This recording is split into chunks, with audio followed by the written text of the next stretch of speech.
irrévérencieux, montrer un manque de respect. C'est ça, souiller.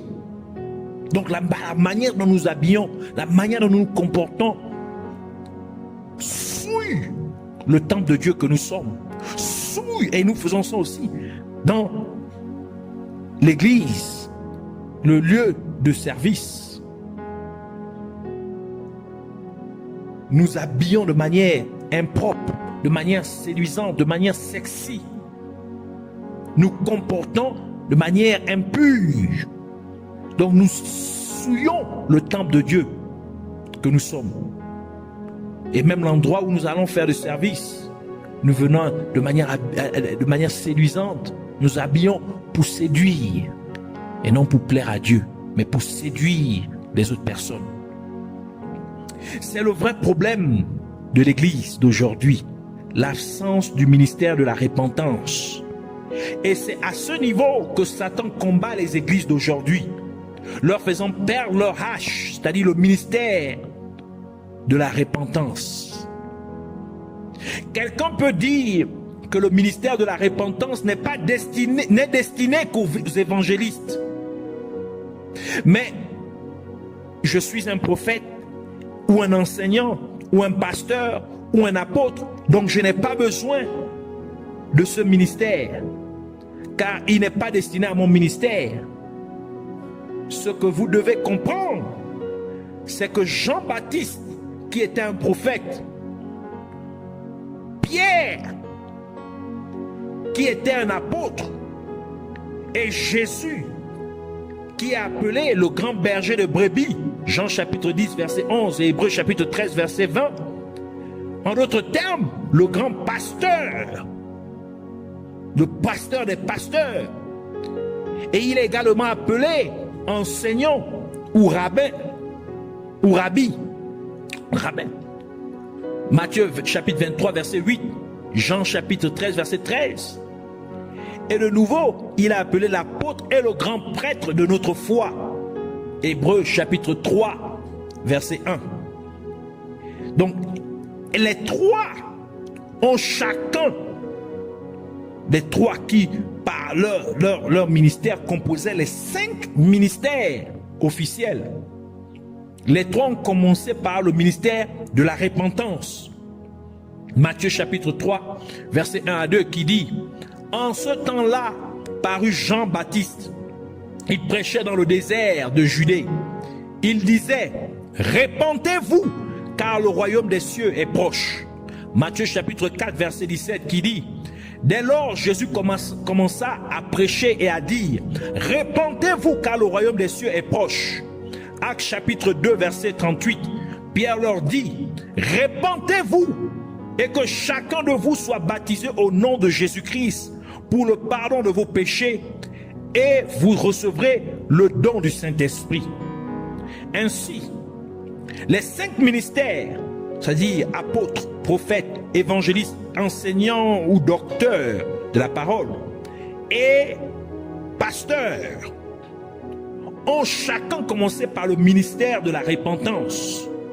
Nous devons donc commencer notre ministère en amenant les gens à une véritable repentance, les amenant à produire ainsi des fruits dignes d'une vraie repentance, qui est une véritable conversion, c'est-à-dire changement de mode de vie.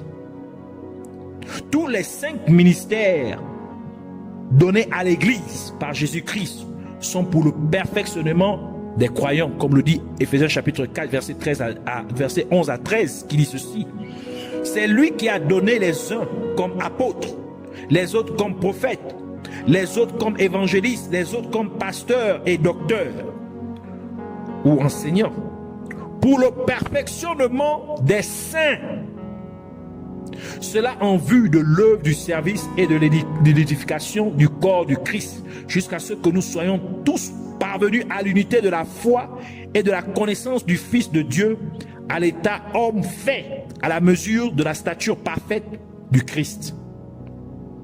Mais comment le forgeron, c'est-à-dire la personne qui fabrique ou qui répare les choses en fer avec la main, celui qu'on appelle le maréchal ferrant. Comment le forgeron amène-t-il un morceau de fer à sa forme parfaite, sinon en battant continuellement le morceau de fer avec un autre morceau de fer, c'est-à-dire un marteau ou une hache ou une cognée. Proverbe chapitre 27 verset 17 qui dit: le fer aiguise le fer, ainsi un homme aiguise la personnalité de son prochain. Cela fait référence au ministère de la hache ou de la cognée. Vous insistez à appeler les gens à changer leur vie, leurs mauvaises habitudes, jusqu'à ce que leur voix devienne ou se conforme aux voix de Dieu. Ainsi, comme le forgeron continue de cogner à la fois le morceau de fer battu et le forgeron ressent de la douleur. Et pourtant, le forgeron continue de cogner le morceau de fer.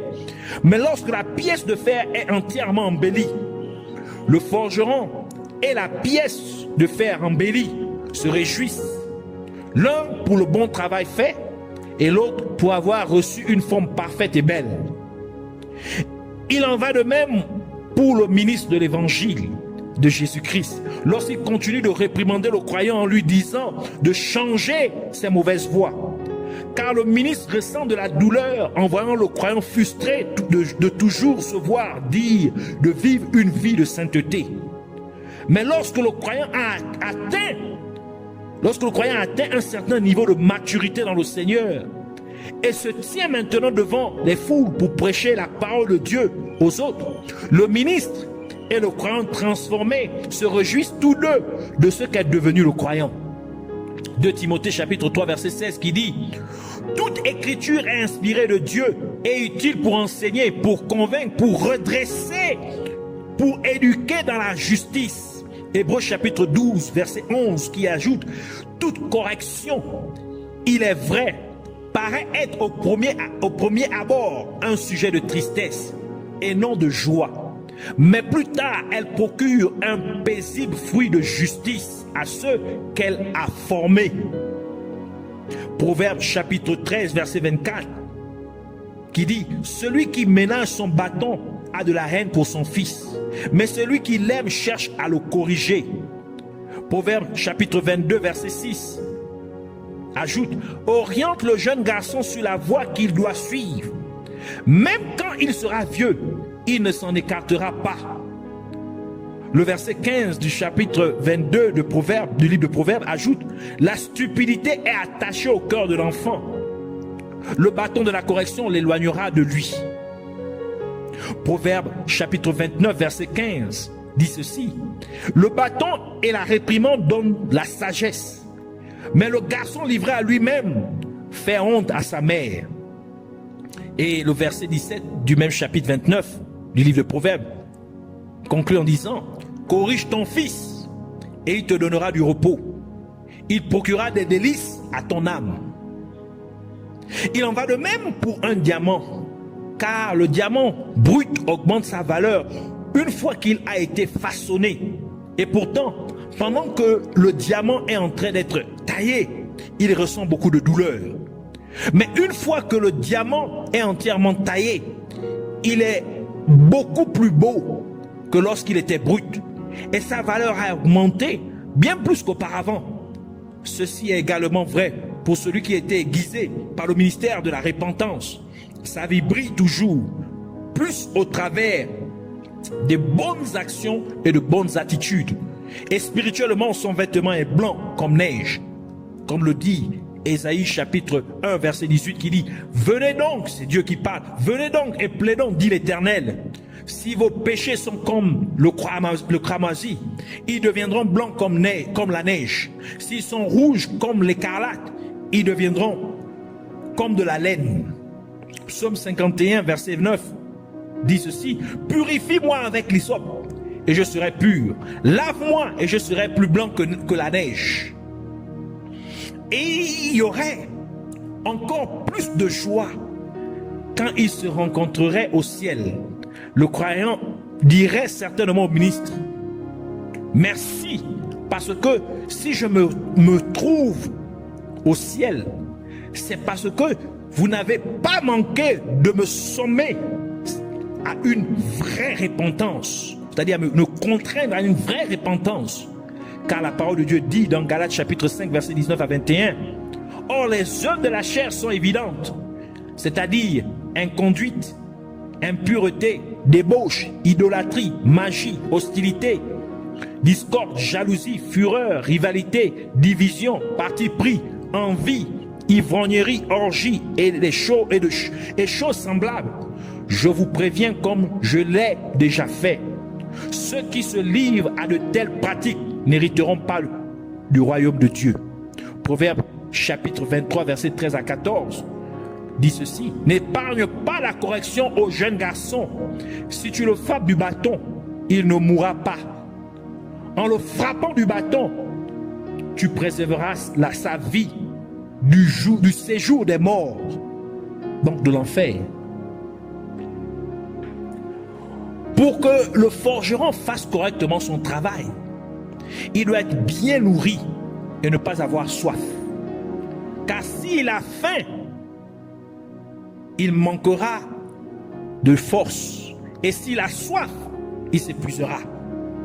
Ésaïe chapitre 44, verset 12 qui dit: « Le forgeron fait une hache et il travaille avec le charbon. Il façonne le métal avec le marteau. Il le travaille à force de bras. Mais même il a faim et il est sans force. Il ne boit point d'eau et il est épuisé. » La connotation spirituelle de ce verset est que si la congrégation ne s'assure pas que l'homme de Dieu ne manque pas de choses nécessaires, c'est-à-dire des choses essentielles, vitales, pour sa famille et pour lui-même, il finira par compromettre ce ministère de la repentance et commencerait à se concentrer sur la prospérité matérielle. Une autre connotation spirituelle de ce verset est que si l'homme de Dieu ne médite pas quotidiennement la parole de Dieu, qui est la nourriture spirituelle pour alimenter son esprit, et s'il ne passe pas de temps approprié dans la prière avec l'Esprit de Dieu, qui est représenté par l'eau, il serait spirituellement faible. Ainsi, il serait incité à prêcher et à enseigner des sermons charnels, tels que la prospérité matérielle, car il serait charnel en raison de la faiblesse de son esprit. Matthieu chapitre 4, verset 4 qui dit: « Jésus répondit, il est écrit, l'homme ne vivra pas de pain seulement, mais de toute parole qui sort de la bouche de Dieu. » Josué chapitre 1, verset 8 qui dit: « Ce livre de la loi ne s'éloignera pas de ta bouche. Tu y méditeras jour et nuit pour observer et mettre en pratique tout ce qui est écrit, car c'est alors que tu mèneras à bien tes entreprises, c'est alors que tu réussiras. » Jean chapitre 7, verset 37 à 39 qui dit: « Le dernier jour, le jour de la fête, Jésus debout s'écria: « Si quelqu'un a soif, qu'il vienne à moi et qu'il boive. Celui qui croit en moi, des fleuves d'eau vive couleront de son sein, comme dit l'Écriture. » Il dit cela de l'Esprit, ici il parle de l'Esprit Saint, qu'allait recevoir ceux qui croiraient en lui, car l'Esprit n'était pas encore donné, parce que Jésus n'avait pas encore été glorifié. Et Ésaïe chapitre 44 verset 3 conclut en disant ceci: « Car je répandrai », ici c'est Dieu qui parle par le prophète Ésaïe, « car je répandrai des eaux sur le sol altéré et des ruisseaux sur la terre desséchée. Je répandrai mon esprit sur ta descendance et ma bénédiction sur ta progéniture. » Ainsi, ce sont deux manières principales par lesquelles Satan combat ce ministère de la repentance, en essayant de faire mourir de faim et de faire en sorte que le ministre de Dieu ait soif, afin que le ministre compromette la parole de Dieu, et en essayant de s'assurer que le ministre de Dieu ne passe pas assez de temps approprié dans la présence de Dieu à travers des prières et des méditations quotidiennes de la parole de Dieu, afin que le ministre soit faible spirituellement. Par conséquent, il opérerait dans la chair, c'est-à-dire il serait poussé par les désirs charnels. Malheureusement, de nombreuses églises aujourd'hui ont perdu ce ministère de la repentance.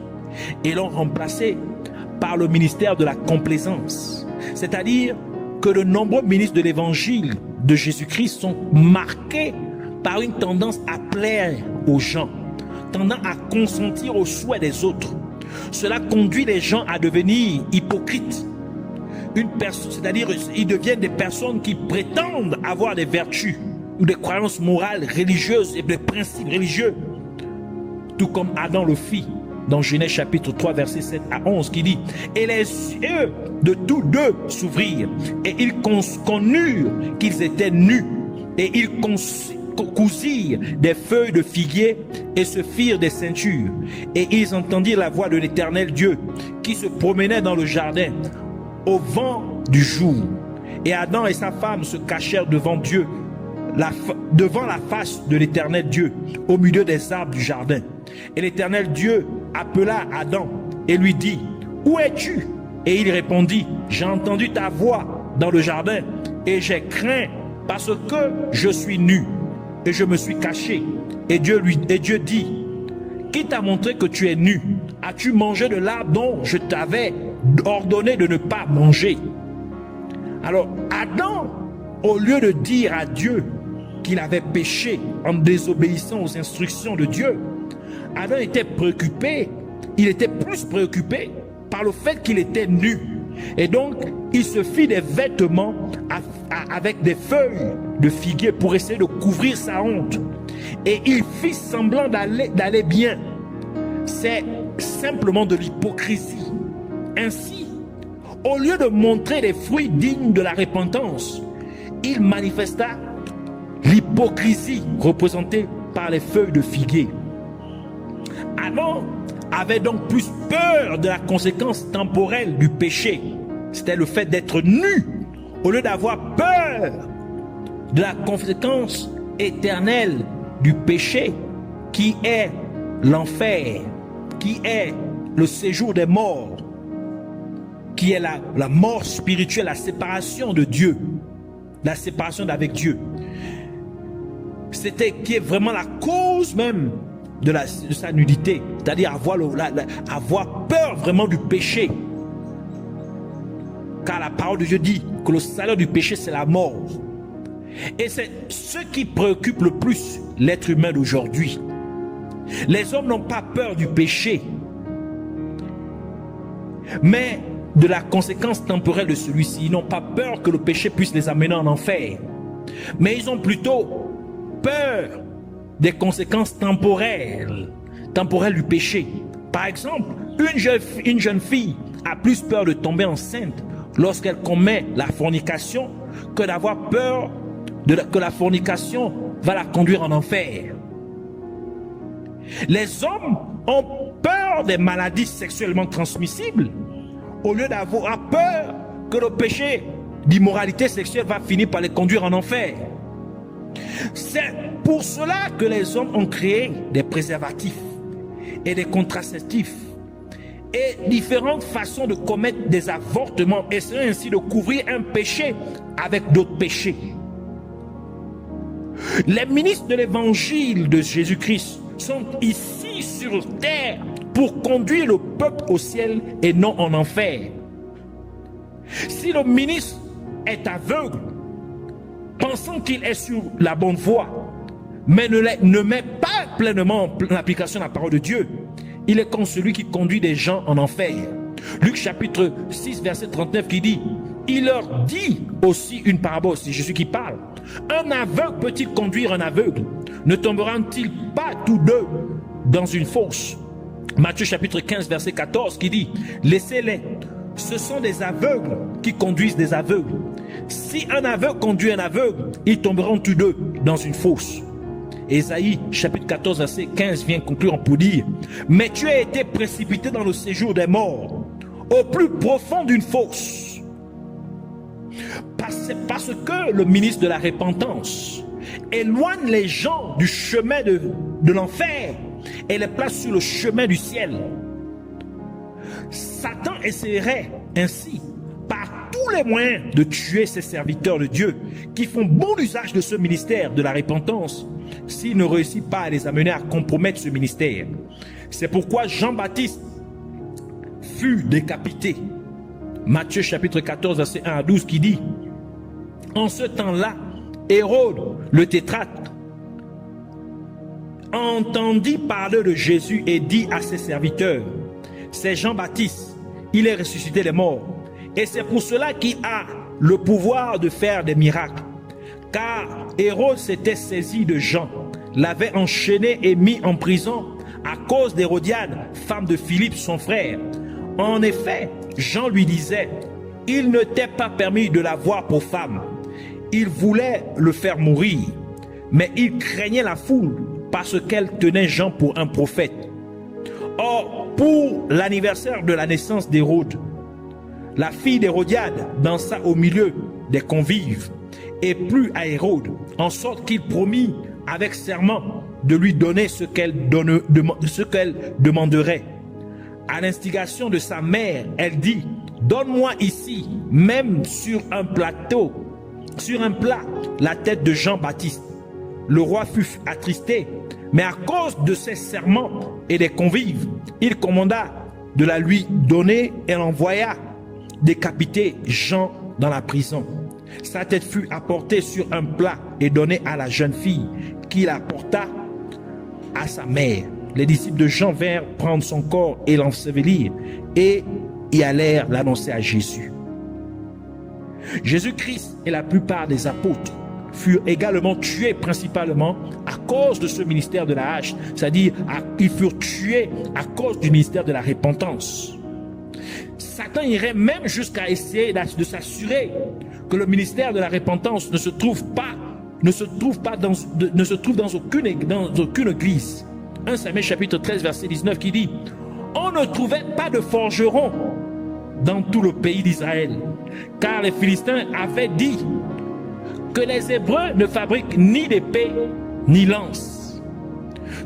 Donc si le ministère qui amène le peuple à une véritable repentance, c'est-à-dire le ministère de la hache, ne se trouve plus dans les églises, cela conduirait les gens à entrer dans le ministère sans équipement approprié pour combattre dans le champ de bataille spirituelle. C'est le ministère de la hache qui fait ou produit des ministres de Dieu qui sont bien équipés d'une épée à double tranchant, c'est-à-dire de la parole de Dieu. Car le ministère de la repentance incite les gens non seulement à être diligents dans la méditation de la parole de Dieu, mais il amène aussi les gens à se conformer à la parole de Dieu, afin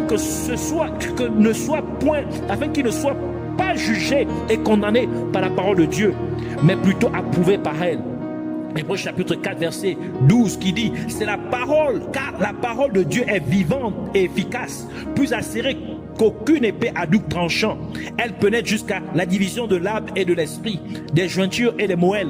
Elle est juge des sentiments et des pensées du cœur. Jean chapitre 12 verset 48 ajoute pour dire: celui qui me rejette, c'est Jésus qui parle, celui qui me rejette et qui ne reçoit pas mes paroles a son juge. La parole que j'ai prononcée, c'est elle qui le jugera au dernier jour. Et du fait que les ministres sont approuvés par la parole de Dieu, lorsqu'ils s'y conforment, Jésus-Christ confirmerait sa parole prêchée et enseignée par ses ministres de l'évangile avec de puissants signes de prodiges, comme le dit dans Marc chapitre 16 verset 20 qui dit: et ils s'en allèrent prêcher partout. Le Seigneur travaillait avec eux et confirmait la parole par les signes et qui l'accompagnaient. Jean chapitre 15 verset 7 qui dit: si vous demeurez en moi, c'est Jésus qui parle, et que mes paroles demeurent en vous, demandez tout ce que vous voudrez et cela vous sera accordé. Par conséquent, le ministère de la hache, c'est-à-dire le ministère de la repentance, libère les gens de l'hypocrisie et les fait marcher dans la vérité qui est la parole de Dieu. Jean chapitre 17 verset 17 qui dit: sanctifie-les par la vérité, ta parole est la vérité. Jean chapitre 8 verset 32 conclut pour dire: et vous connaîtrez la vérité et la vérité vous affranchira, c'est-à-dire que la vérité vous rendra libre. Alors, comprenez ici qu'il est important d'avoir ce ministère de se saisir, de faire bon usage du ministère de la hache ou de la cognée, c'est-à-dire le ministère de la repentance. C'est avec cela qu'on bâtit des églises. C'est avec cela qu'on élargit des églises. Si ce ministère n'est plus, alors les gens seront dans le trouble. L'assemblée sera dans l'immoralité. L'église sera corrompue, comme nous voyons aujourd'hui. Il n'y a plus de crainte de Dieu. Il n'y a plus de sainteté. Les gens se comportent comme ils veulent. Ils viennent à l'église de manière impure, impie.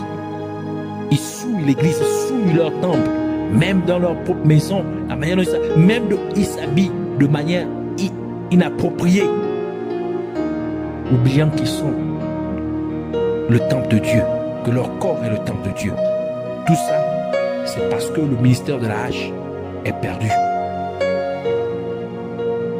Alors nous allons nous arrêter là aujourd'hui.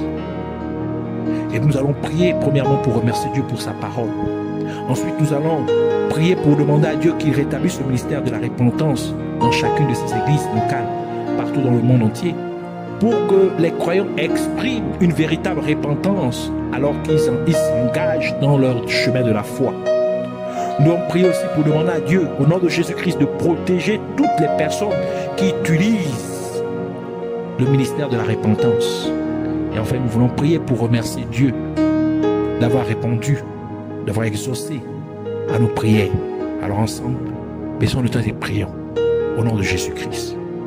Père éternel, Dieu de gloire, Dieu tout-puissant, Dieu amour, nous te rendons toute la gloire, l'honneur et la majesté, la magnificence, l'élévation, l'exaltation. Merci pour cette parole. Merci de nous avoir enseigné. Merci de nous avoir donné, Seigneur, ta connaissance, Seigneur, la profondeur, Seigneur, mon Dieu Père, de ta parole, Seigneur.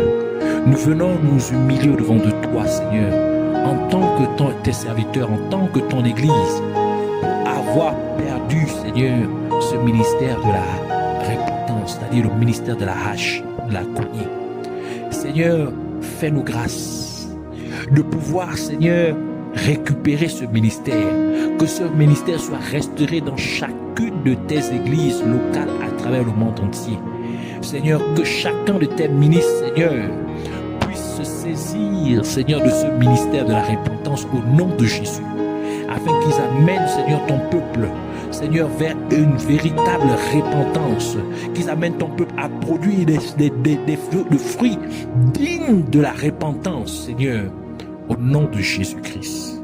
Seigneur, protège aussi tous ces serviteurs, tous tes ministres de la parole, de l'évangile, qui font usage de ce ministère de la repentance, afin que, Seigneur, ce ministère ne manque point, au nom de Jésus-Christ.